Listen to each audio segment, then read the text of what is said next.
জামাই শাহিন আফ্রিদিকে কেন পাকিস্তানের ওয়ানডে দলের অধিনায়ক করা হলো এ নিয়ে প্রশ্ন তুলেন শ্বশুর শহীদ আফ্রিদি।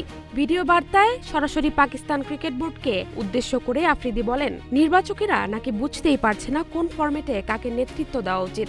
তিনি আরো বলেন, 2026 টি-20 বিশ্বকাপ ও তারপর বাংলাদেশ সিরিজ দেখুন, আমার মনে হয় সব দোষ নির্বাচকদের। ওরা এত ক্রিকেট খেলেছে কিন্তু জানেই না কাকে কোন ফরম্যাটে অধিনায়ক করা উচিত। শাহিনকে কেন অধিনায়ক করা হলো? ওয়ানডে ক্রিকেটের কি অভিজ্ঞতা আছে ওর? টি-20 হলে বুঝতাম, কিন্তু 50 ওভারে ক্রিকেটে এই সিদ্ধান্ত ঠিক হয়নি। যদিও সমর্থকদের একাংশ মনে করছে জামাইয়ের ব্যর্থতা আড়াল করতেই এই অভিযোগ।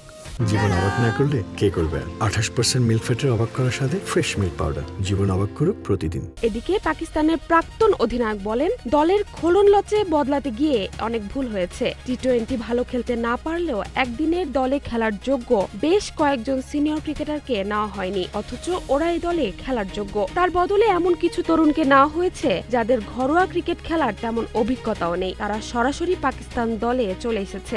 পাকিস্তানের জার্সি পরে খেলেছে, তাতে দলের ক্ষতি হচ্ছে। এখানে দলে নয়, নির্বাচক কমিটিতে বদল দরকার। জাহারা জেবিন তন্নি, নাগরিক প্রতিদিন।